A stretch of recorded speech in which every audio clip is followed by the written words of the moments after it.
আরজিকর কাণ্ডের প্রতিবাদে ইতিমধ্যে রাত্রি যাপন নিউ টাউনের বিশ্ব বাংলা গেটের তলায়। ইতিমধ্যে কিন্তু বিশ্ব বাংলাতে রাত্রি যাপন উদযাপন হচ্ছে। ইতিমধ্যে মোমবাতি জ্বালিয়ে বহু মানুষ, হাজার হাজার মানুষ, কিন্তু সাধারণ মানুষ এবং নিউ টাউনের সাধারণ মানুষ এবং জুনিয়র ডাক্তার থেকে শুরু করে তারা কিন্তু ইতিমধ্যে রাত্রি যাপন করছেন। এটা নিউ টাউনের বিশ্ব বাংলা গেটের তলায় ইতিমধ্যে আমরা রয়েছি।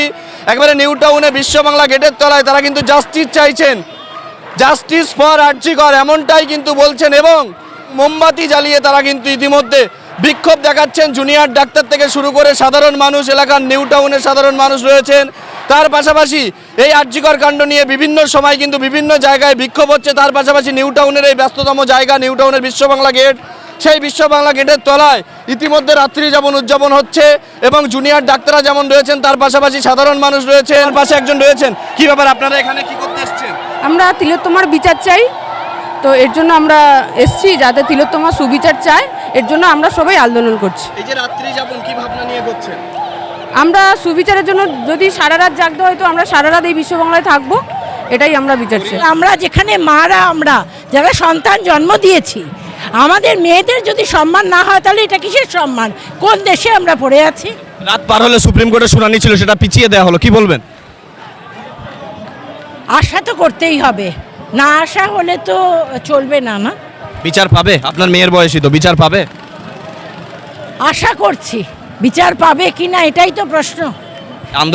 আন্দোলনকে আরো এগিয়ে যাবে, আন্দোলন আরো এগিয়ে যাবে। আন্দোলন তো এগিয়ে, মানে পুজো যেন আন্দোলনকে না থামিয়ে দেয়। আপনার শখের গাড়িটি আপনি সার্ভিস করাতে চান? চলে আসুন A to Z কার ওয়ার্কশপে। সব ধরনের 4 চাকা আধুনিক উন্নত মেশিন দ্বারা মেকানিক্যাল কাজ, এসির কাজ, dent, paint, service, washing, polish এবং নতুন গাড়ির ডেকোরেশন করা, পাশাপাশি অভিজ্ঞ মিস্ত্রি দ্বারা মেকানিক্যাল ও ইঞ্জিনের সমস্ত কাজ করানো হয়। কলকাতা বা নিউ টাউন থেকে কম খরচে সার্ভিস করাতে পারবেন। ঠিকানা ভাঙড়ের Hatishala 6 lane K1 bus stand ও ইনফোসিসের পাশেই। যোগাযোগ করুন 9832362414 নম্বরে। জাস্টিসের জন্যই তো লড়াই হচ্ছে, জাস্টিস তো পাওয়া উচিত। রাত পার হলে সুপ্রিম কোর্টে শুনানি ছিল, সেটাকে পিছিয়ে দেওয়া হলো, কি বলবেন? এটা তো জাজের ব্যাপার, কিছু বলার নেই আমাদের। আমরা জাস্টিসের অপেক্ষায় রয়েছি। এই আন্দোলন কি চলবে? অবশ্যই চলবে এবং আরও জোর থেকে জোরতর হবে। এই যে রাতের মধ্যে পরিবার হাজব্যান্ডকে সঙ্গে নিয়ে এসেছেন, কি বলবেন? শিরদাঁড়াটা সোজা করতে এখনই শিখুক। এই প্রতিবাদ দরকার, এর বিচার যতদিন না আমরা পাচ্ছি আমরা থামবো না। এই আন্দোলন কি আরো এগিয়ে যাবে? নিশ্চয়ই এগোবে এবং এগোনো উচিত। যেভাবে সমস্ত স্তরের মানুষ এগিয়ে এসেছে, আমরা থামবো না। আজ একটা ছোট বাচ্চা থেকে শুরু করে সবাই আমরা এর পার্ট।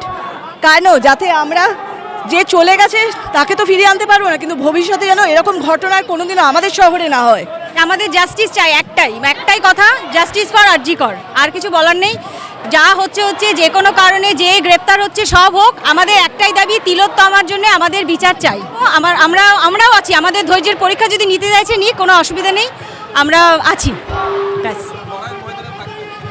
না কেউই ছাড়বো না। এবং আপনারা দেখে বুঝতে পারছেন কেউ ছাড়ার মতো পরিস্থিতিতে নেই। কারোর মনোবল তারা মানে শক্ত করছে, করুক, আমরাও, তারা দেখতে চায়, আমরাও দেখাবো।